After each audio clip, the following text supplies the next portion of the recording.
Connectez-vous.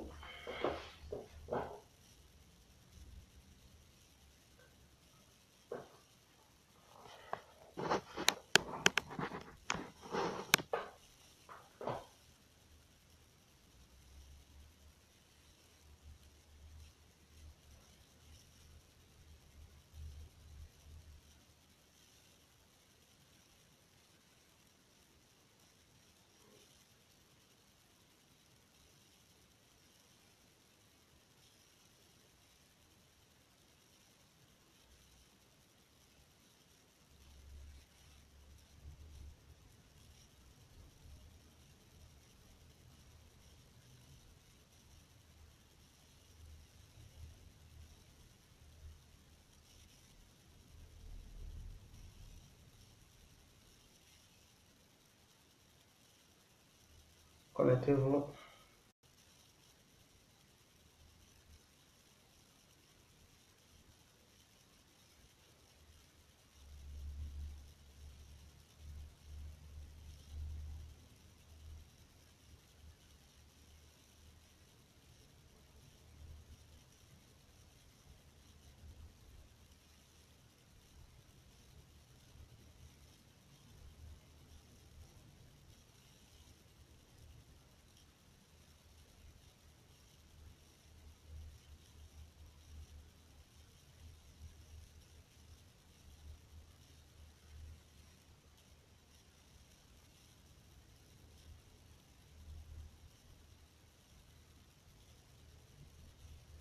Veuillez m'excuser, donnez-moi juste 2 minutes, nous allons débuter.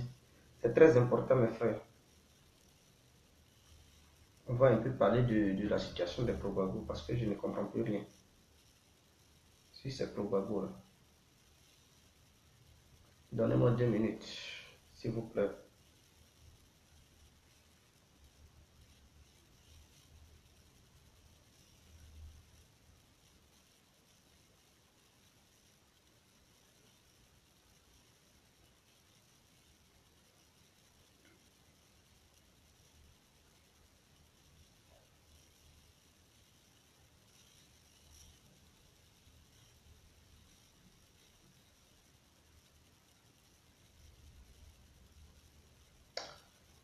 S'il vous plaît, 2 minutes. Mes 2 minutes ne finissent pas. Hein. Veuillez m'excuser. Hein.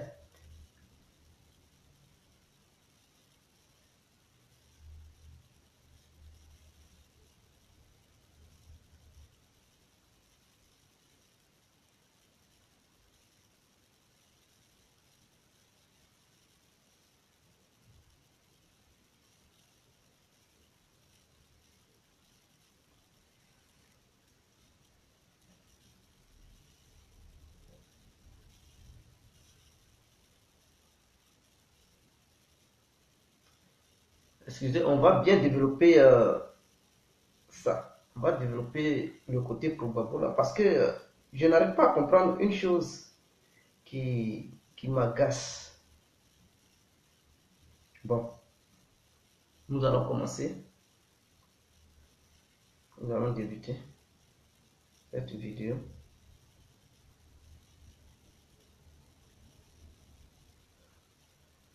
Ok, bonsoir tout le monde. Pour ceux qui ne me connaissent pas, je suis toujours l'incontournable Dia complet tout terrain, l'homme dont on parle, l'homme qui n'a pas froid aux yeux, l'homme qui ne mâche pas ses mots. Voilà.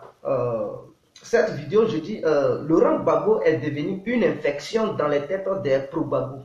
Ou bien, les pro-Gbagbo, ils ont transformé le FPI en une secte.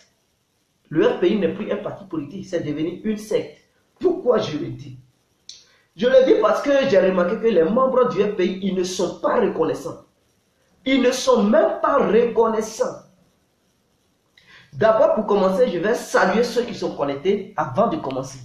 Parce que je ne suis pas venu aujourd'hui pour plaisanter avec ces membres du FPI. Al-Walid Fortuné, big up à toi mon frère, en ensemble. Khalil Brahima Sissé, big up à toi. Drizan Fofana, big up à toi mon frère. Voilà. Oh, on va s'appeler après la vidéo mon frère, en ensemble. Rita Choco Gaï, big up à toi. Diamant d'Anvers, big up à toi. Voilà, et je vais commencer cette vidéo. Donc, le titre de la vidéo, je pense que tout le monde voit le titre de cette vidéo. J'ai remarqué que les propagos, c'est-à-dire les membres du pays, ils sont pas reconnaissants. Si on dit un parti politique en Côte d'Ivoire est ingrat, en Côte d'Ivoire, si on dit un parti politique est ingrat, les membres de ce parti politique sont ingrats. Ils sont hypocrites. C'est le FPI. Pourquoi je le dis? Le FPI, même si le FPI n'aime pas certaines personnes, le FPI devrait être lucide, être reconnaissant envers ses bienfaiteurs, mais le FPI non. Pourquoi je le dis? Monsieur Mathias Doué, Laurent Gbagbo a fait fuir Monsieur Mathias Doué pour l'amener en exil au Maroc. D'abord, il avait fui, il était parti au Ghana. Du Ghana, je ne sais pas comment il a fait, il s'est retrouvé au Maroc. Mais Laurent Gbagbo et les membres du pays devraient savoir que sans le coup d'État que M. Mathias Doué a fait sur le régime de Henri Konan Bédié, le pays ne pouvait pas venir au pouvoir. Parce que quand on dit un parti politique est majoritaire en Côte d'Ivoire, c'est le PDCI. Le PDCI est majoritaire. Le PDCI a plus de partisans que le FPI. M. Laurent Gbagbo devrait le savoir. Et les membres du FPI devraient le savoir. Et où Bédié était assis, non. Si Bédié partait aux élections avec M. Laurent Gbagbo, il perdait les élections en Côte d'Ivoire. Mais comme Laurent Gbagbo avait pour ami clé M. Mathias Doué a pris l'engagement pour faire le coup d'État à M. Henri Konan Bédié. Et je doute fort que ce coup d'État, parce que quand on veut bien voir la profondeur de la situation, on sent que le FPI même a pu faire un complot avec M. Mathias Doué pour pouvoir faire le coup d'État à M. Henri Konan Bédié. Mais comme le FPI ne pouvait pas venir au pouvoir immédiatement, il fallait quelqu'un qui allait faire la transition. C'est comme ça que M. Guéhi Robert est venu, pour que le FPI puisse se laver les mains. Mais quand vous regardez, Mathias Doué, il a été toujours l'ami clé de Laurent Gbagbo. Et il fait un coup d'État à M. comment il s'appelle, à M. Henri Konan Bédié. Il envoie un général qui était à la retraite, M. Général Guéhi Robert. Il envoie pour faire la transition. Il dit non, je suis venu balayer. Après le balayage en 2020, M. Guéhi Robert organise les élections, écarte le PDCI, écarte le RDR. Vous encore, vous les membres du FPI, vous devez savoir que si le PDCI partait aux élections en 2000 avec le parti de M. Guéhi Robert appelé l'UDPCI et le FPI, le PDCI gagnait les élections en 2000. Vous devrez aussi le savoir. Maintenant, vous avez ignoré ça. Guéhi Robert, pour favoriser le FPI et la complicité de M. Mathias Doué, parce que c'est Mathias Doué qui a fait tout ça pour que le FPI puisse prendre le pouvoir. Et donc, Guéhi Robert a organisé les élections. Le FPI est parti aux élections avec le camp de M. Guéhi Robert, appelé l'UDPCI. Ils ont proclamé les résultats. Avant de proclamer les résultats, même celui, le président de la CEU, il a été maltraité. On l'a montré à la télé.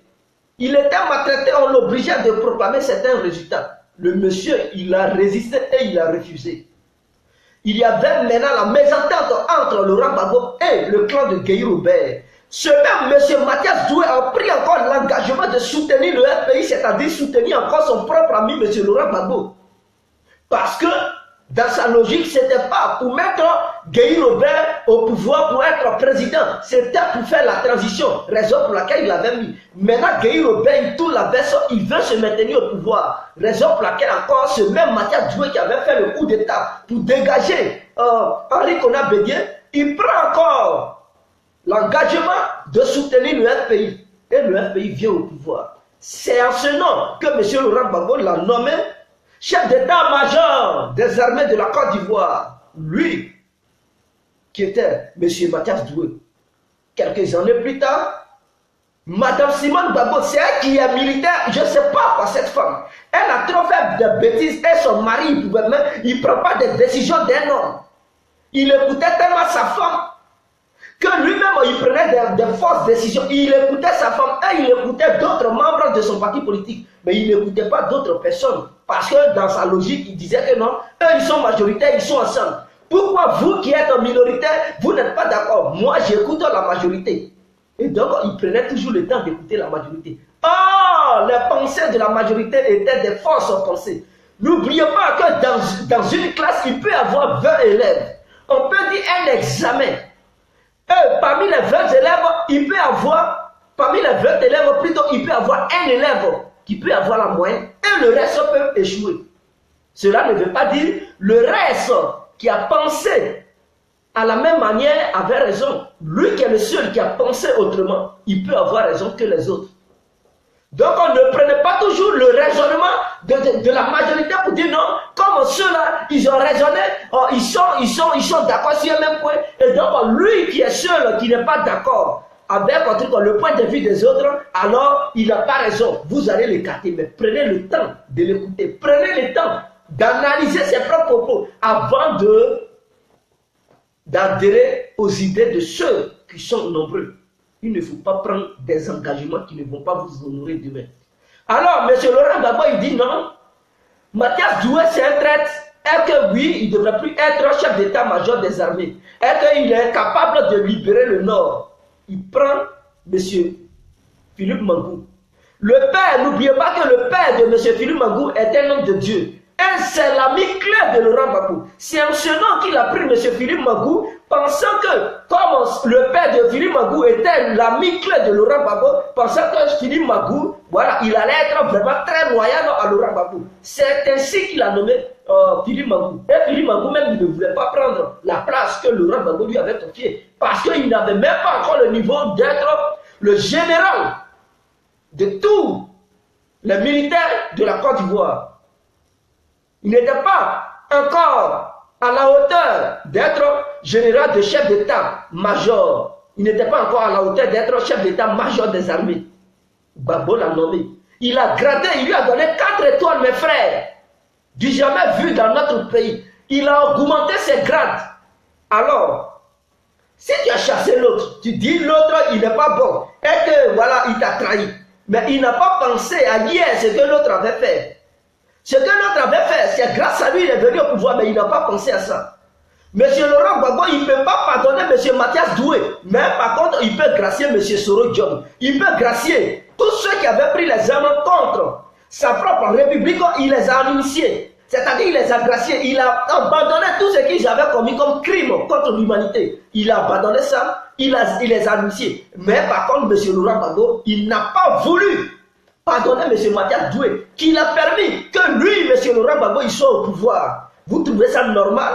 Et quand les gens, les pro-Gbagbo, ils parlent, ils fêtent la mort de M.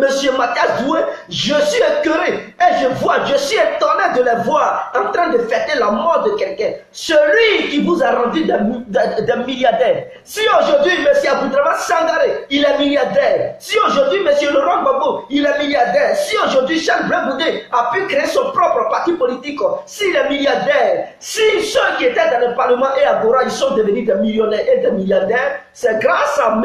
Mathias Doué, parce que sans son coup d'État, vous ne pourrez jamais venir au pouvoir pour vous encaparer de l'argent des Ivoiriens et être des milliardaires. Vous lui devez, vous lui devez respect, vous devez reconnaître ce monsieur, que c'est grâce à lui que vous êtes venu au pouvoir. S'il soutenait en 2000, il prenait l'engagement de soutenir M. Gueye Robert, Laurent Gbagbo, quand il allait faire le chèque.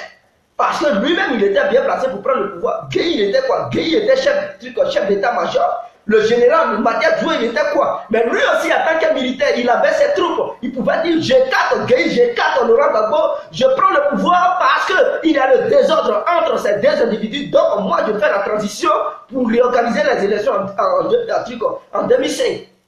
Il pouvait le faire. Mais Mathias Doué n'a pas fait ça. Il a pris position pour mettre Laurent Gbagbo au pouvoir. Mais par contre, non, je ne comprends pas. Le pays, en commençant par leur leader, ils sont mauvais jusqu'au dernier. C'est-à-dire qu'ils ne sont pas reconnaissants. Quel que soit ce que tu vas faire, la bataille que tu vas mener pour eux, un jour, si tu fais une petite erreur, c'est fini. Ils vont oublier le passé. Ils vont t'insulter. Ils vont faire des caricatures. Ils vont te traiter de traître.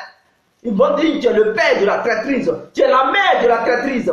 Quel jour les membres du pays vont grandir dans leur tête. Mais je pense qu'il n'y a plus de général Mathias Doué pour faire coup d'État. pour vous mettre au pouvoir. Et vous allez voir. J'ai l'impression que le pays rêve. Mais il n'y a plus de général Mathias Doué. Il est mort, vous avez fêté sa mort. Il n'y aura plus quelqu'un qui peut encore avoir le courage de faire un coup d'État pour vous mettre au pouvoir. Jamais. Ne rêvez plus. Ça va être encore dur. Et si vous êtes dans vos amalgames, pour prendre le pouvoir en Côte d'Ivoire, ça va être très difficile. Ne rêvez pas, 2020, vous allez encore échouer. Le pays va échouer, je le dis. À Côte d'Ivoire, vous allez échouer parce que vous êtes mauvais. C'est vous qui connaissez Dieu aujourd'hui. Non, Dieu. Mais si Laurent Gbagbo a perdu le pouvoir, vous pensez que c'est Satan qui l'avait enlevé au pouvoir? C'est ce même Dieu que vous adorez. C'est ce même Dieu qui l'a enlevé parce que vous êtes des hypocrites. Vous n'êtes pas reconnaissants. Vous traitez vos anciens bienfaiteurs de traite. Vous les traitez de terroristes. Oh, pourtant, ceux qui avaient pris les armes, vous les connaissez. Mais vous avez pris l'engagement de les amnistier. Mais ceux qui vous ont rangé, qui vous ont amené au pouvoir, non, vous n'êtes pas capable de leur pardonner. Mathias Doué, il a perdu son ethnie, c'est-à-dire les ouais, ils sont beaucoup morts. Les guerriers, ils sont beaucoup morts. Maintenant, un ouais, il meurt et vous acclamez ça. Mais vous êtes mauvais. Vous ne respectez pas la mémoire des ouais qui sont morts sous votre régime. Et c'est à cause de vous, les ouais sont morts. Les ouais sont morts à cause de vous. Mais vous n'êtes pas reconnaissants. Et vous bafouez la mort de ces ouais, de ces jeunes et jeunes filles. Ouais qui sont morts pendant la crise. Oui, sous votre régime, parce que cette ethnie a pris l'engagement de défendre Laurent Gbagbo. Parce que cette ethnie ne connaissait pas le fond de Laurent Gbagbo, ne connaissait pas qui était Laurent Gbagbo. Mais Laurent Gbagbo était au pouvoir. Pourquoi il n'a pas pris le temps de porter plainte pour dire les rebelles ont tué les ouais, donc il faut porter plainte pour les juger un jour si je ne suis plus au pouvoir. Il n'a pas ouvert une enquête. Laurent Gbagbo n'a jamais porté plainte dans une organisation quelconque. Il a laissé cette affaire. Ceux qui ont commis ces crimes, il les a amnistiés. Mais par contre, Laurent Gbagbo, il ne veut même pas. Et il n'a même pas voulu amnistier monsieur, comment il s'appelle, Mathias Doué. Il oublie que c'est grâce à Mathias Doué, Laurent Gbagbo, il a pris le pouvoir. Alors, vous dites encore que monsieur Mangou a fait des erreurs. C'est un traître. Mais qui a dit à monsieur Laurent Gbagbo de nommer Philippe Mangou? S'il est traître, m'a assumé.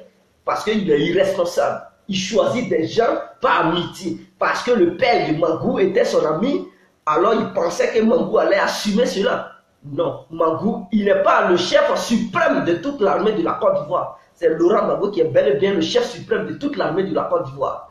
Vous comprenez? Donc si on veut dire que quelqu'un est traître, il a trahi les militaires. C'est Laurent Gbagbo qui a trahi les militaires. Prenez le cas de la guerre de la Belgique, c'est-à-dire quand les Allemands sont arrivés en Belgique ici, lors de la deuxième guerre mondiale, Hitler avait envahi toute l'Europe, c'est-à-dire, mais une moitié de la Belgique n'était pas envahie. Le roi belge, il s'est levé et il a commencé à diriger les opérations sur le terrain parce qu'il savait qu'il était le chef d'État, le chef suprême de toute l'armée de la Belgique.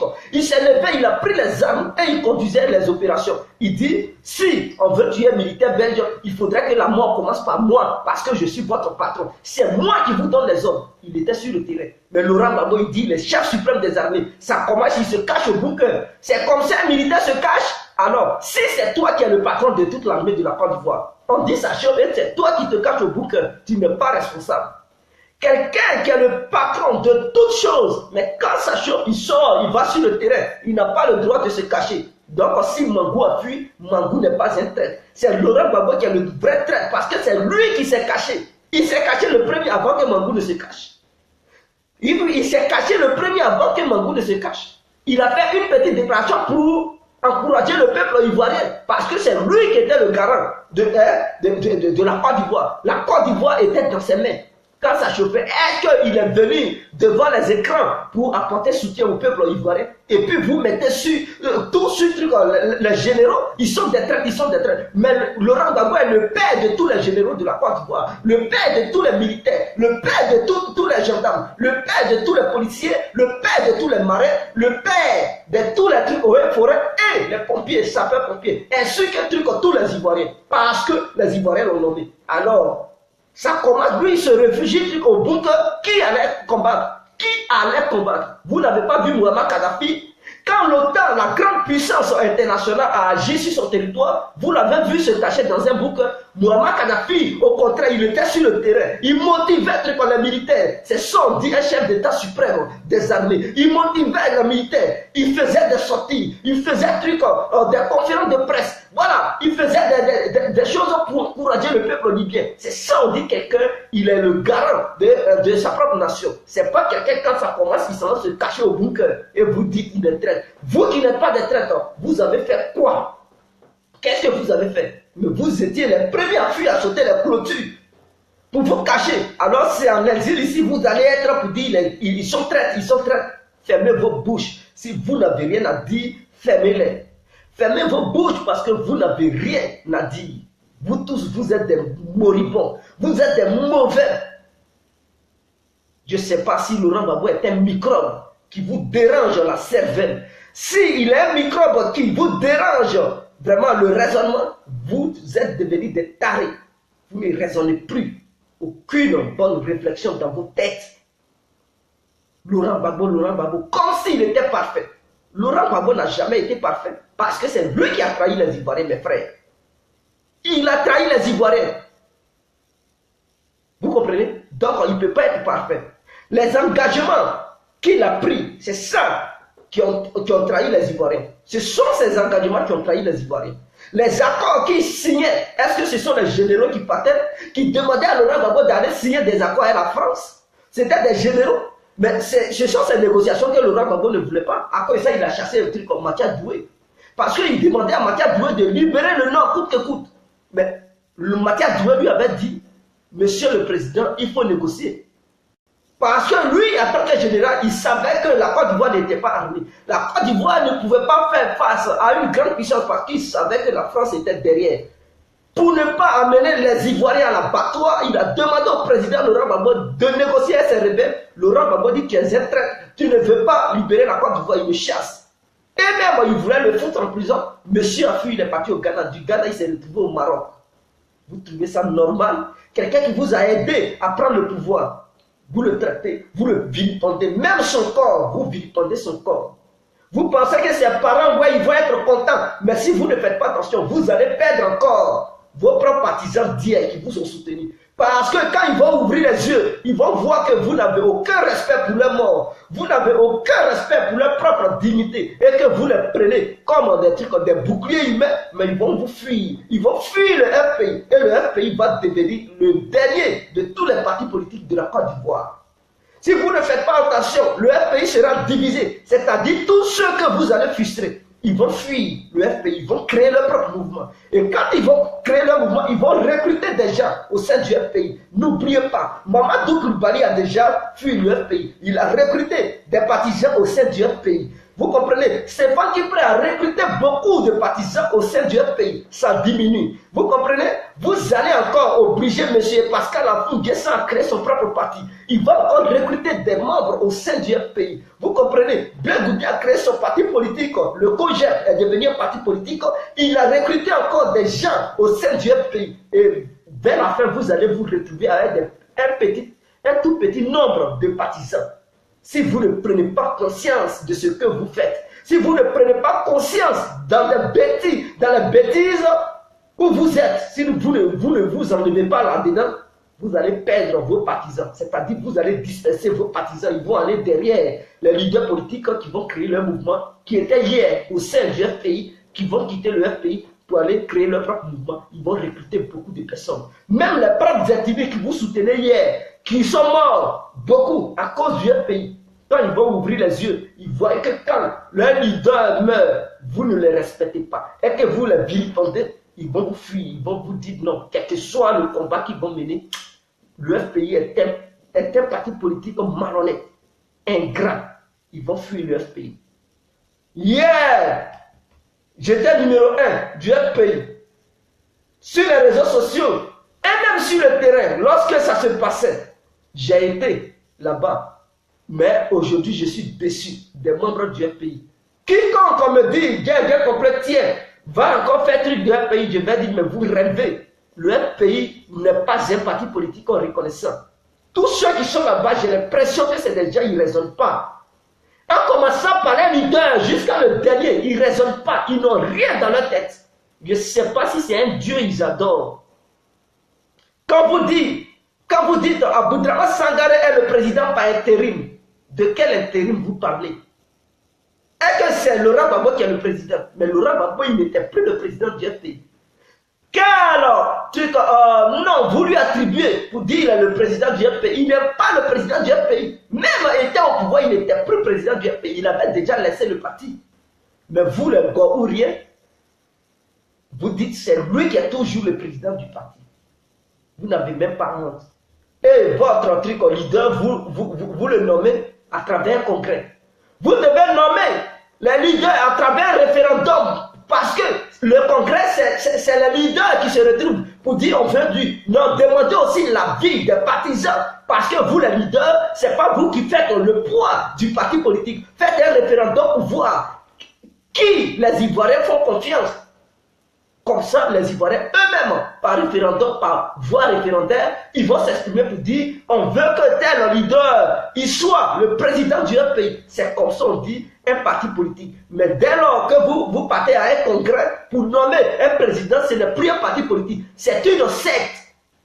Vous devez le savoir. Alors, pour que le pays soit un mouvement clair et net, pour que le FPI, les gens puissent encore croire au FPI, arrêtez ce que vous êtes là faire, jour et nuit. Arrêtez vos bêtises. Arrêtez de voir tout le monde comme traite. Arrêtez de voir tout le monde comme traite. Parce que Gbagbo même, il a trahi ses propres amis aussi. Si vous ne le savez pas. Afi lui avait dit, M. Laurent Gbagbo, il ne faut pas aller aux élections de 2010. Gbagbo lui a dit, ma femme a pris les experts français, ils ont fait un sondage et que j'ai 95 ou 93% et que c'est moi, Laurent Gbagbo, le peuple ivoirien fait confiance. Afi lui avait dit c'est un piège. Quelqu'un qui te prévient, qui te dit c'est un piège. Alors, comme il est seul, Laurent Gbagbo a préféré écouter la majorité. C'est-à-dire ceux qui étaient autour de lui, non, allons-y, tu vas gagner, allons-y, tu vas gagner. C'est ça, je dis, nos leaders politiques, ils ne sont pas encore censés. C'est-à-dire, ils ne prennent pas le temps d'écouter. Lui qui a la seule voix, il préfère écouter automatiquement ceux qui ont une voix nombreuse, qui se mettent ensemble pour dire oui, oui, c'est vrai, c'est vrai. Mais lui qui dit non, je ne suis pas d'accord. Il faut lui demander. Discute avec lui longtemps pour voir sa thèse, son développement, pour qu'il puisse te convaincre, ses arguments. S'il n'est pas convaincant, tu peux dire ok, non, vraiment, je préfère prendre la décision de ceux qui se sont unis, qui sont ensemble. Mais vous ne prenez pas la peine d'écouter les arguments de l'autre parce qu'il est un, vous le dénigrez. Vous prenez la décision de la majorité. Et c'est la décision de la majorité qui a mené Laurent Gbagbo là-bas. Donc si Afi aujourd'hui, il veut emprunter son propre chemin, mais c'est normal parce que hier, Laurent Gbagbo ne l'a pas écouté. Hier, Simone Gbagbo ne l'a pas écouté. Hier, Nati Baba ne l'a pas écouté. Hier, Aboudraman Sangaré ne l'a pas écouté. Alors, vous voulez quoi? Parce que lui, il n'a pas le même raisonnement avec eux. Il n'a pas la même philosophie avec eux. Là où ils voient le danger, les autres, ils pensent que c'est bien, c'est un bon terrain. Ils vont là-bas, quand ils vont là-bas, il y a un danger. Et vous allez critiquer les autres qui ont prévenu Laurent Gbagbo de ne pas faire élection. S'il n'avait pas fait élection, il allait être à la haie aujourd'hui. 3000 Ivoiriens allaient mourir. Lui qui défend la cause des Ivoiriens, lui qui voyait le danger de loin, vous le traitez de truc, de traite. C'est un traite, c'est un traite. Yako, Ivoirien, raisonnez un peu. Personne ne peut me contredire qu'Afi n'avait pas dit à Laurent Gbagbo de ne pas aller aux élections et que c'était un piège. Quels sont ceux qui ont encouragé Laurent Gbagbo? Mais vous ne les voyez pas en tant que des traites. Qui a encouragé Laurent Gbagbo d'aller aux élections? Mais sa femme Nati Baba était impliquée. Simone Gbagbo était impliqué. Sangaré était impliqué. Ce sont des enfants. Ils n'ont pas la lecture de la mémoire, la lecture des livres. Ils ne savent pas que non, c'est un double jeu. Pour faire un sondage pour voir si Laurent Gbagbo était vainqueur et que le peuple faisait confiance à Laurent Gbagbo. Pourquoi Nati Baba s'en ramasser les Français? Laurent Gbagbo était-il un anti-impérialiste? Les Français qui combattent, ils s'en prennent des experts français pour dire qu'ils n'ont pas fait sondage en Côte d'Ivoire dans un hôtel. Et on lui dit, monsieur Laurent Gbagbo, toi tu vas gagner, il faut faire l'élection. Il ne pouvait pas savoir que c'était un piège, on lui tendait.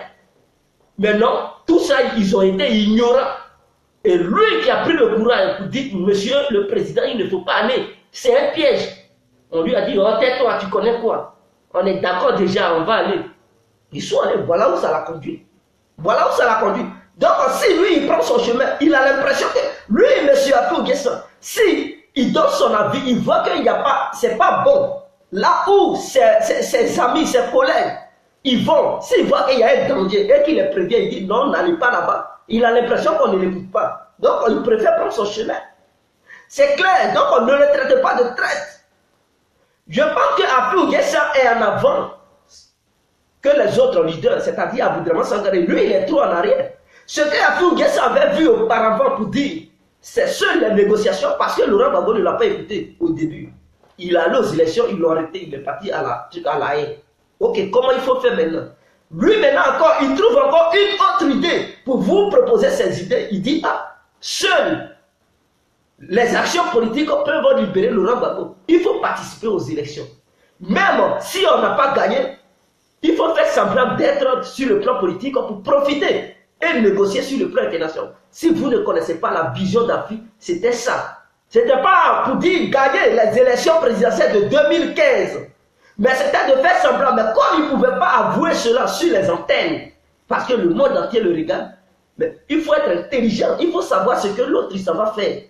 Pourquoi ne pas essayer d'avoir un esprit extraverti et vous êtes là, vous vous enfermez. Vous ne savez même pas raisonner. Mais il a participé aux élections pour jouer le jeu politique. Pour que on puisse dire le parti de Laurent Gbagbo est dans sur le plan politique. Donc, selon ça, et à cause de ça, ils peuvent aussi voyager pour entamer les négociations sur le plan international. Mais vous n'avez pas compris la lecture de M. Afou N'Guessan. Non, c'est un traître, parce qu'il allait aux élections avec Alassane. Mais il ne faut pas voir la traîtrise tout de suite. Est-ce que tu sais par quelle méthodologie le monsieur, il veut passer, procéder pour pouvoir libérer l'autre? Vous ne savez pas. Chacun a sa philosophie. Chacun a sa manière. Il y a plusieurs chemins. Comment tu dois faire pour le libérer? Parce que tu n'as plus une armée. Tu es livré seul. Tu n'as aucun poids. Tu ne fais pas le poids face au monde entier. Qu'est-ce qu'il faut faire? Il faut demander pardon. Le pauvre, quand il veut manger l'argent du riche, il ne peut pas venir faire truc comme le gangstérisme. Non, il faut venir doucement. Il faut avoir des paroles douces pour faire comme si tu le draguais. Comme ça, il va avoir pitié. Il faut lui expliquer ton stress. Il faut lui expliquer tes problèmes, tes ennuis. Il va avoir tout de suite mal au cœur. Même s'il ne fait pas attention, c'est l'âme vont couler. Il va dire vraiment, ne pleure plus. Tu veux combien? Tiens, il te donne. Il essuie tes larmes. C'est comme ça. Et c'est ce qu'Afou N'Guessan il voulait faire au début. Vous, les membres du pays, vous n'avez rien compris. Mais il ne peut pas faire une déclaration pour déclarer ça sur les antennes. Sinon, sa politique est gâtée. C'est moi qui vous le dis aujourd'hui. Il ne pouvait pas faire une déclaration pour dire ça, c'est pour essayer de rentrer sur le plan politique pour pouvoir corrompre, ou bien pour pouvoir négocier avec la communauté internationale, les membres de l'ONU et tout ça. Vous ne le comprenez pas. Aboudraman Sangaré dit non, par la force. Mais vous pensez, vous avez fait par la force. Qu'est-ce que ça paye? Depuis 2002, vous avez utilisé la force jusqu'en 2010-11. Ils vous ont enlevé. La force n'a rien abouti. C'est au moment où vous n'êtes plus au pouvoir que vous pouvez faire la force et puis la France va vous écouter. Hier, vous étiez en position de force, de force. Tous les biens du pays étaient dans vos mains. Mais la France ne vous a pas écouté, mes frères. La France a bafoué tout ça. Est-ce que la France vous a écouté? Maintenant, vous n'êtes plus au pouvoir. Vous ne contrôlez rien en Côte d'Ivoire. Et c'est vous qui voulez faire la force. Arrêtez ça. Est-ce que vos petites manifestations inquiétaient les manifestations que Charles Blé vous organisait à la place de la République? Sur le terrain Robert Champrou, à la place Saint-Pierre, à la place je ne sais pas, place Babo de Koumassi. Est-ce que ces mobilisations, vous pouvez encore obtenir une telle mobilisation? Non, vous ne pouvez pas. Blé Goudé, il mobilisait les Ivoiriens. D'autres même quittaient dans les campagnes pour venir sur Abidjan, pour faire des manifestations. Mais la France n'a pas regardé ça. La France n'a pas tenu compte de ça. Vous étiez nombreux, 30 000 personnes, 40 000 personnes, 50 000 personnes. Les Ivoiriens sautaient dans les rues. Mais est-ce que ça a inquiété la France? Aujourd'hui, où vous êtes en position de faiblesse, où vous n'arrivez même pas à mobiliser 20 000 personnes, c'est là la France va vous écouter. Il fera mieux d'être sage, il fera mieux de procéder par les négociations. Et quand je vois les pro-Gbagbo en train de dire, il est le gardien du temple, Gbagbo ou rien, on va tout boycotter. Mais ça ne sera rien. Au contraire, vous perdez le temps de sa libération. Parce que si vous aviez hier déjà engagé les négociations, peut-être même on lui avait déjà donné la libération, comme on appelle ça. Ce qu'on lui refuse là, il y a longtemps, on lui avait déjà donné ça. Mais c'est parce que vous ne voulez pas négocier. Un camp négocie, l'autre camp vient tout gâter. C'est que l'autre camp a déjà préparé, l'autre camp vient tout gâter. Donc vous pensez que ceux qui sont membres de la communauté, ils sont des navrés, ils sont bêtes, ils sont idiots. Non, ils ne vont pas le libérer si vous continuez la détente. Je ne suis rien, mais je vous donne des conseils. Parce qu'en même temps, ça m'énerve de vous voir raisonner comme ça, de vous voir procéder comme ça. Et je ne vois aucun d'entre vous en train de raisonner grand dans la tête. Et c'est pitoyable. Quand on dit quelqu'un chef d'état-major, chef d'état suprême de l'armée ivoirienne, mais quand ce n'est pas bon, c'est lui qui doit sortir. Il ne doit pas être dans un bouc. Donc Gbagbo a trahi les Ivoiriens. Il a trahi les militaires. N'accusez pas les généraux. Je vois encore le procès de Djebi Point. Il n'était pas encore venu. D'autres avaient commencé à le dénigrer. Djebi Point, c'est un traître. Mais il a commencé à témoigner. Oui, Djebi Point, Ayoka, Woody. Vous voyez, vous êtes tellement hypocrite, idiot. Vous ne savez même pas raisonner. Quelqu'un, il n'a même pas encore témoigné, il n'a même pas encore parlé. Non, c'est un traître, c'est un traître. Vous savez pourquoi ces généraux ont démissionné? Vous savez pourquoi ils ont démissionné? Mais le chef de tous les militaires de la Côte d'Ivoire, de toute l'armée de la Côte d'Ivoire, il n'avait pas mis des armes à leur disposition. Vous pensez qu'on fait la guerre avec des brindilles de balai? On fait la guerre avec des couteaux? Mais non, je suis désolé. C'est pas parce qu'il a prêté serment pour dire qu'il va défendre le pays, quand il va lui donner une brindille de balai pour aller défendre le pays. Non, on défend le pays avec des armes les plus sophistiquées. Quand un militaire dit « je meurs sur le champ de bataille », c'est parce qu'il se fait confiance. Il est capable d'abattre un hélicoptère qui sillonne vraiment son territoire aérien. Vous comprenez? Mais les hélicoptères survolaient le territoire aérien. Il n'y a même pas une petite arme pour abattre ces hélicoptères. Et vous voulez faire la guerre. Vous rêvez ou quoi? Vous rêvez? Laurent Gbagbo avait-il des missiles pour abattre un petit hélicoptère? Il n'a pas de missiles pour abattre l'hélicoptère. C'est pas vieux, il va abattre. On voyait ce que les hélicoptères faisaient. Les militaires, ils ne sont pas idiots. Ils ne sont pas faits pour mourir. Ils sont faits aussi chers, de la manière toi aussi tu es cher. Ils sont humains, de la manière Laurent Gbagbo était humain. C'est Laurent Gbagbo qui est le patron. Il faisait quoi au bout que lui, il se protège et il les envoie. Non. Toi, tu es mon patron. Tu connais la stratégie militaire. C'est toi qui me donnes des ordres. Quand c'est gâté, saut aussi sur le terrain. De la manière, le commandant, il donne les ordres à ces éléments. Le commandant, il ne reste pas dans un bouc pour appeler ces éléments pour dire allez-y, faites la guerre comme ça. Non. Il est sur le terrain. Vous comprenez? Il est sur le terrain et il donne des ordres. Comment il doit faire? Il a le plan de guerre. C'est comme ça, un militaire, un chef d'État, c'est-à-dire un président, il doit faire. Quand c'est mou, il fait ça. Kadhafi a fait ça. Hitler a fait ça. Le roi belge a fait cela. Général de Gaulle a fait ça. Il n'était pas dans un bouquet pour libérer la France. Le général de Gaulle était sur le terrain. Mais il était le président de la France. Vous comprenez? C'est-à-dire tous les Français ont mis leur confiance. Il a été militaire avant d'être président de la République de la France. Laurent Gbagbo aussi a été militaire avant d'être président de la République de la France. Alassane Ouattara a été militaire avant d'être président de la République de la France. Donc quand c'est gâté là, c'est eux qui doivent diriger l'armée. C'est pas, ils ne vont pas se retrouver dans un bunker pour se cacher, se protéger, livrer les autres. Non, cacher ses enfants, se cacher lui-même. Vous pensez que quoi? Lui, Laurent Gbagbo aussi, il a prêté serment, non? Il n'a pas pris le livre saint pour prêter serment devant tout le monde entier pour défendre les intérêts du peuple ivoirien. Alors, est-ce que quand c'est venu, il a défendu un terrain? Il était caché. C'est lui le plus gros traître. Vous devez reconnaître cela. Pourquoi vous mettez ça sur les généraux? Parce qu'il est le père de tous les généraux. Donc quand les généraux ne tiennent pas, c'est lui maintenant qui doit venir sur le terrain pour donner les ordres. Vous parlez sans raisonner. Voilà, liberté provisoire. Vous parlez sans raisonner.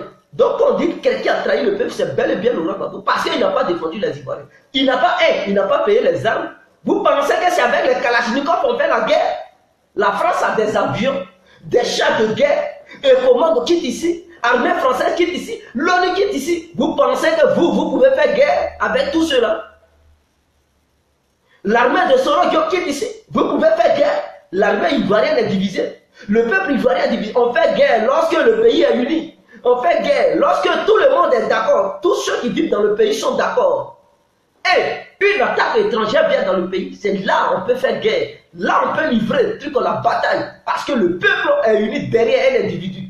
Tout le peuple est uni derrière un individu. Donc on peut faire bel et bien la bataille. Pour dire on défend notre pays. Mais lorsque le peuple est divisé, l'armée est divisée, tu peux faire quoi? Tu peux faire quoi? Vous voulez que les militaires, ils n'ont qu'à aller un truc à l'abattoir, ils n'ont qu'à aller mourir. Pendant ce temps, le chef de tous les militaires, il se cache au bunker. Ceux qui étaient des ministres, mais je pense qu'eux, ils avaient leur mot à dire, ils donnaient des ordres aux militaires, non? Les Sangarés, là, ils ne donnaient pas des ordres aux militaires.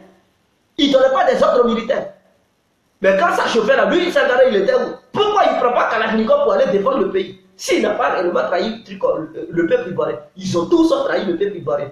Arrêtez de dire les généraux ont trahi. Aucun général n'a trahi parce que ceux-mêmes qui étaient devant, qui commandaient les généraux, eux tous ils ont fui. Ils ont fui. Donc dès lors quand tu fuis, tu veux amener qui à l'abattoir? Ils t'ont nommé, non? C'est pour défendre le pays. Ils t'ont nommé, c'est pour défendre le pays. Ils t'ont nommé, c'est pour prendre l'engagement du pays. C'est pas pour fuir. Quand ça commence à chauffer, tu fuis, tu te caches. Non. Ils sont tous des traîtres. C'est ça que vous voulez, non? Laurent Gbagbo lui-même, il est traître. Simone Gbagbo est traître. Sangaré est traître.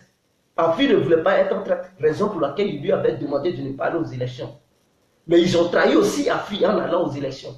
Et voici ce que ça a conduit. Afi, il savait qu'il ne pouvait pas prendre Kalachnikov pour aller se battre. Il savait que la Côte d'Ivoire n'était pas armée face à tout ça. Il avait déjà vu.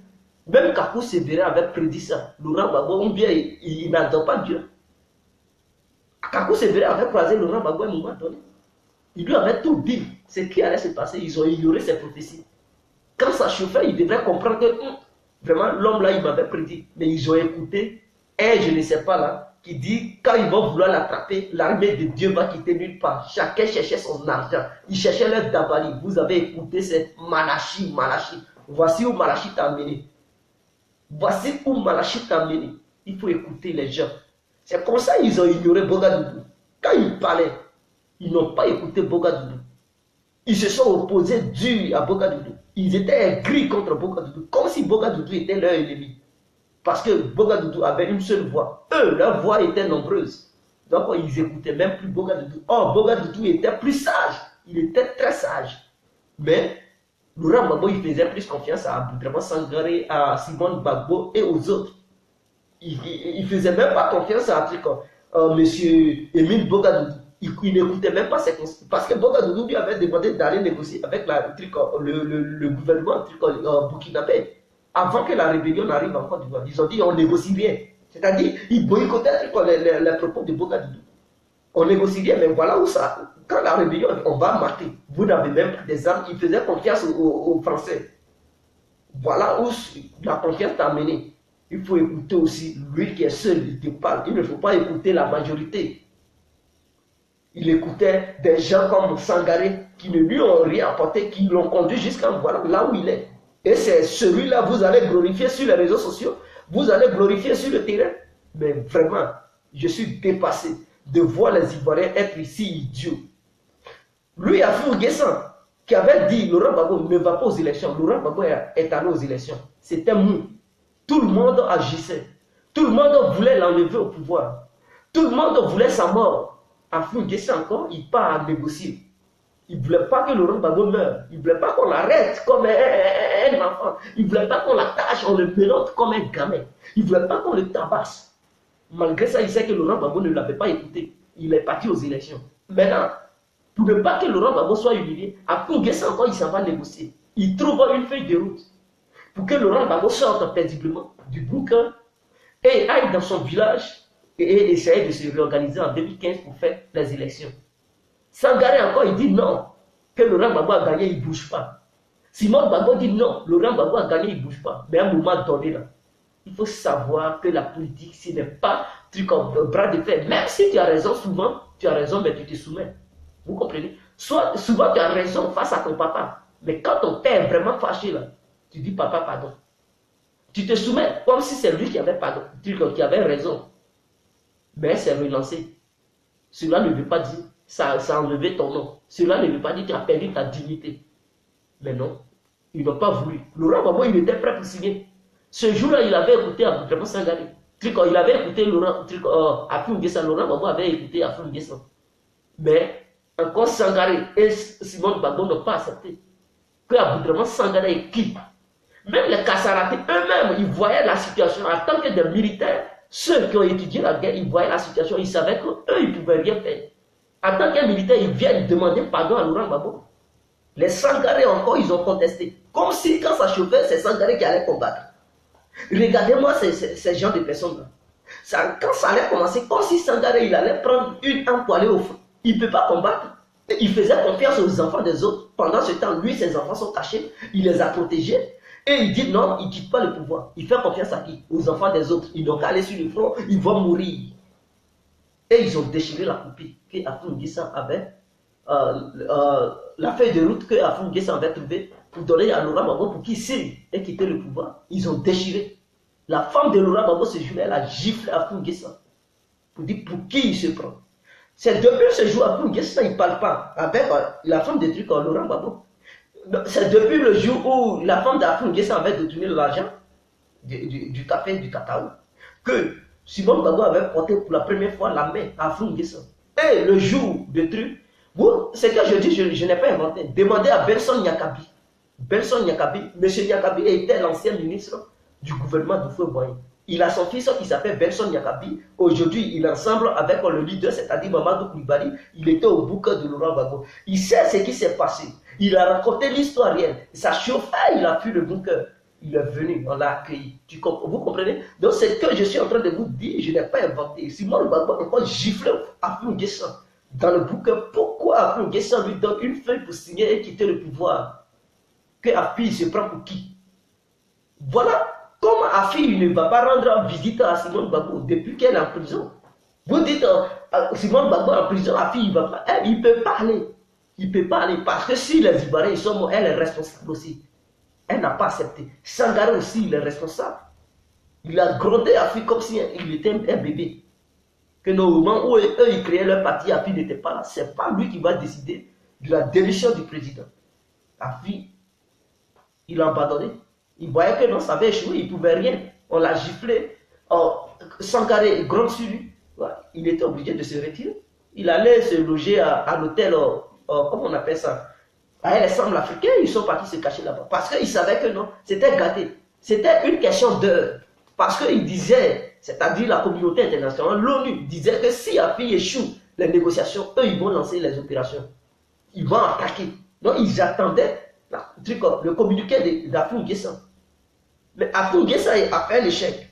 Ils savaient que c'était gâté. Parce qu'ils ont dit, si Afi échoue, ils ne vont plus envoyer quelqu'un, ils vont attaquer. Mais ils ne l'ont pas écouté. Donc Afi, il savait qu'il a échoué, il a fui, il allait dans un hôtel pour aller se protéger. Sangaré, il fuit.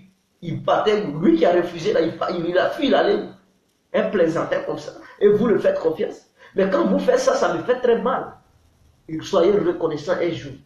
Vous, les membres du FPI, soyez reconnaissants. C'est comme ça d'autres ont commencé à dénigrer Blé Goudé.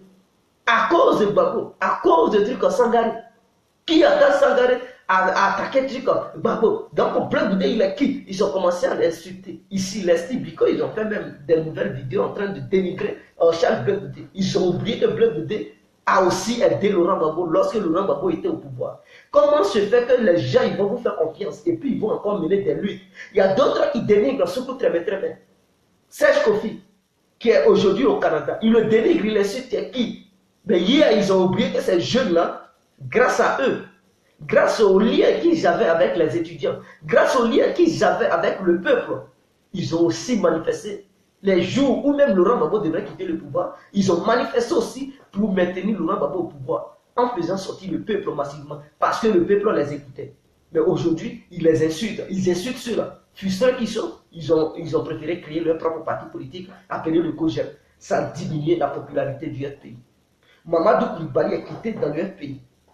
Il a pris d'autres leaders. Ça a diminué la popularité du FPI. Stéphane Guipré a recruté les membres du FPI. Ça a diminué la popularité du FPI. Si vous obligez à fouiller sans sortir du FPI, il va encore prendre d'autres personnes. Ça va diminuer la popularité du FPI. Pendant ce temps, le PDCI est constant. Le RDA est constant. Vous ne verrez jamais un membre du PDCI dire à leur propre partisan pour dire qu'il est traître, tu es ceci, cela. KKB a fait alliance avec les membres du FPI. Est-ce que vous avez vu un membre du PDCI faire une vidéo ou bien insulter KKB pour dire KKB est traître? Cheikh Konan Bali a fait alliance avec les membres du FPI. Vous avez vu les membres du PDCI faire des vidéos pour dire que Cheikh Konan Bali est un traître. Monsieur, il y avait un encore là. Vous les avez vus en train de dénigrer leurs propres partisans? Non, ils ne l'ont pas fait. Parce que le PDCI est un parti sage. Tous ceux qui sont membres du PDCI, ils sont tellement sages. Ils ne font pas vos bêtises que vous faites là. Ils ne font pas les bêtises que les membres du FPI font. Vous faites des bêtises, vous perdez des candidats, vous perdez des partisans à longueur de journée. Auparavant, quand vous partiez à la CPI, il y avait la foule. Aujourd'hui, est-ce que la foule encore répond? Non. Cela devrait vous interpeller. Arrêtez vos fantaisies, arrêtez les émotions, arrêtez les bêtises. Essayez de faire raisonner les Ivoiriens. La position dans laquelle vous êtes maintenant, vous devrez être sage et utiliser des stratégies pour recruter le peuple, pour venir au sein du FPI. Mais c'est vous qui êtes encore arrogant. C'est vous qui tenez des discours incendiaires, des injures. Vous faites fuir les gens. Vous savez, je vais vous dire, le FPI ne peut pas prendre le pouvoir en Côte d'Ivoire maintenant. Pourquoi je le dis? Je le dis parce que si le FPI part aux élections avec le RDA et le PDCI, le FPI ne peut pas faire un coup KO. Vous comprenez? Pour faire un coup KO là, j'avais déjà fait une vidéo où j'ai démontré le FPI, comment le FPI doit faire un coup KO. Mais Stéphane qui prend, il ne va pas se laisser faire. Non, il va aussi se présenter. Donc, du coup, les membres du COGER, pourquoi? Ils vont aussi se présenter parce que vous les avez dénigrés. Vous dénigrez chaque bloc. Donc, eux, ils ne vont pas vouloir faire alliance avec vous, se cacher derrière vous parce qu'ils savent qui vous êtes. S'ils font ça demain, vous allez les insulter. Ils vont aussi se présenter. Si chaque bloc n'est pas présenté, ils vont déléguer un membre faisant partie du COGER pour se présenter aux élections présidentielles de 2020. S'il ne s'est pas présenté, les législatives ou bien les trucs et tout cela, ils vont se présenter. Vous comprenez? Le FPI va perdre des gens. Et si vous partez aux élections avec le PDCI et le RDA, le FPI ne peut pas gagner un coup. Vous allez passer au deuxième tour. Le PDCI et le RDA vont encore faire une coalition. Ils vont vous taper au deuxième tour et puis c'est fini. Ils vont rester au pouvoir. Restez là, ne raisonnez pas à ces genres de choses-là. Hein. Ne pensez pas à ça. Restez là, tenez des discours. Vous savez, les membres de l'Ouest, aujourd'hui, il y a beaucoup de citoyens de l'Ouest, ils fuient le FPI à cause de vous. Parce que vous ne respectez personne. Vous insultez les généraux que vous insultez là. Ils ont la famille. Ils viennent des villages. Si vous les dénigrez, peut-être même ils sont les seuls leaders de leur village. Les villageois font confiance à leur truc. Voilà, les villages c'est comme ça. Quand vous avez un militaire qui est un général, tout le monde respecte ce militaire. Et maintenant, vous les probablement, vous allez dénigrer ce militaire aux yeux de leur propre les villageois, mais ils vont fuir. Ils vont dire que le pays n'est pas bon. Tous les villageois, ils vont vous laisser. Et c'est petit à petit. Il y a plusieurs généraux que vous dénigrez comme ça. Vous ne savez pas pourquoi les généraux ont démissionné. Et c'est vous qui les injurez. C'est vous, ceux qui ont résisté, d'autres sont morts, d'autres sont en prison. Qu'est-ce que vous avez fait pour eux? Vous qui n'êtes pas des traîtres, vous avez fait comment? Pour eux, zéro. C'est eux qui meurent. C'est eux qui souffrent seuls. Ils souffrent seuls, non? Quand tu es militaire, il faut être sage aussi. Il y a des moments où tu sais que tu ne peux pas combattre. Il faut rendre démission. Vous savez, quand il y a la guerre, on soulève le drapeau blanc.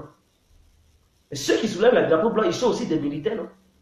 Et pourquoi ils soulèvent? Pourquoi ils ne disent pas que non, on a prêté serment, on va aller jusqu'au bout? Quand tu sais que tu ne peux pas combattre, il faut abandonner. Si Gbagbo avait abandonné, il ne pouvait pas être à la CPI. Vous comprenez? C'est par manque de sagesse que Laurent Gbagbo il a la CPI. C'est par manque de sagesse que vous n'arrivez même pas à engager la diplomatie pour libérer Gbagbo et les autres prisonniers politiques.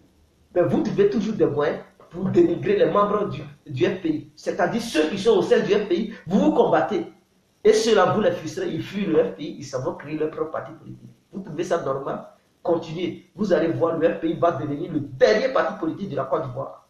Parce qu'avec ceux-là, ce que vous faites sur les réseaux sociaux sont devenus vraiment une des machines redoutables. Vous comprenez? Aujourd'hui même, si vous ne connaissez pas un candidat qui est en France qui s'appelle Asselineau. Asselineau, on ne lui donne pas les médias. C'est-à-dire, on ne l'invite pas sur les chaînes télétriques de télé en France. La France a peur de lui. La France a peur de ce monsieur. Donc, il a fait quoi? Il multiplie les vidéos sur les réseaux sociaux. Si tu passes sur n'importe quel réseaux sociaux, il est là-bas, monsieur Asselineau. Et il a eu plus de lecteurs, c'est-à-dire les membres sont lui, Macron, lui que la France fait la propagande, aujourd'hui, il n'a pas plus de soutien que M. Asselineau. Asselineau, il a eu 500 maires. 500 maires qui ont signé pour lui, pour qu'il soit candidat aux élections présidentielles du mois prochain en France. Quand il fait son meeting, c'est-à-dire sa conférence plutôt, il y a au moins 7000 personnes qui viennent l'assister. Sur sa chaîne YouTube, il y a 16 millions de personnes, de Français qui sont abonnés. C'est-à-dire qu'ils approuvent sa politique. Par contre, Macron, il y a 2 millions. Lui que les gens, ils font la propagande. Mais qu'est-ce qu'il a rendu populaire? Ce sont les réseaux sociaux. Et s'il partait sur les chaînes télévisées, alors c'était encore plus pire. Il allait prendre la popularité. Mais on ne parle pas de lui, on parle des autres. Et ce monsieur, il a encore des bons projets pour les Africains. C'est-à-dire, il veut mettre fin à la France-Afrique. Il veut déclencher l'article 50 une fois au pouvoir en France pour faire fuir. Il veut enlever la France dans l'Union européenne. Parce que c'est l'Union européenne qui fait des trucs pour que la France aille en fait des désordres partout en Afrique. Il a démontré ça dans l'une de ses vidéos. Et donc là, il m'a convaincu. Vous comprenez? Donc les réseaux sociaux aussi sont des trucs en moyen de propagande. Ne pensez pas que si vous êtes sur les réseaux sociaux, donc tout ce que vous faites, les gens ils ne prennent pas ça au sérieux. Parce qu'on sait qu'il y a d'autres qui sont en contact avec les leaders politiques de la Côte d'Ivoire. Donc ce que vous dites là, les gens ils prennent ça au sérieux. Du coup, ils disent, ce sont les leaders politiques qui mettent ça dans vos têtes. Alors pour ça, ils sont puissants, ils vont fuir. Vous pensez que Mathias Doué qui est mort, vous le dénigrez, vous dansez, les ouais ils sont contents. Les ouais qui sont morts. Et si aujourd'hui un ouais meurt, ça devrait faire mal aux Probabo. Parce que les Probabo n'ont pas su protéger les ouais. Vous étiez au pouvoir, les ouais ils sont morts. Vous n'avez pas demandé justice. Vous n'avez pas demandé pour que justice soit faite. Vous avez laissé leur crime, c'est-à-dire vous n'avez aucune considération pour cette ethnie de la Côte d'Ivoire. Les guerriers et tout ça, vous n'avez aucune considération pour eux. Ils sont morts, nombreux, mais non, vous n'avez pas demandé justice. Vous n'avez pas porté plainte dans aucune organisation quelconque ou bien dans aucune truc, je ne sais pas, dans un palais de justice quelque part ou bien devant un juge, vous n'avez pas porté plainte. Mais plutôt vous avez initié les gens qui ont fait ça. Maintenant, ceux qui vous ont aidé pour venir au pouvoir, vous les dénigrez, vous les insultez, ils sont des traîtres, vous n'êtes pas prêts pour les pardonner. Mais Laurent Gbagbo, il était prêt pour donner flambeau à Soro Diop. Il était prêt pour donner flambeau à Alassane. Ah oui, mais c'est normal. Ah ok, mon frère. Abdoulaye, ça va. Ok, c'est compris. Je suis à 53 minutes déjà. Ok, c'est compris. Donc, il doit comprendre. S'il a initié les autres, mais il n'a qu'à aussi pardonner ceux qui l'ont aidé à venir au pouvoir. Maintenant, il fait fuir ces gens-là. S'il est mort en exil, c'est grâce au FPI. Il est mort en exil. C'est le FPI qui l'a fait fuir le pays. Vous comprenez? Donc, si vous avez des milliards aujourd'hui, et que ça vous permet d'être sur la scène politique, remerciez aussi Mathias Doué. Parce que sans son coup d'État, le pays ne pouvait pas avoir des milliards. Vous alliez être un beau petit professeur dans les universités de Côte d'Ivoire. J'aurais appris quelque chose sur Laurent Gbagbo, mais je ne sais pas si c'est avéré. Il paraît qu'ils ont découvert un compte de M. Laurent Gbagbo, 1500 milliards de francs CFA dans une banque luxembourgeoise. Vous comprenez?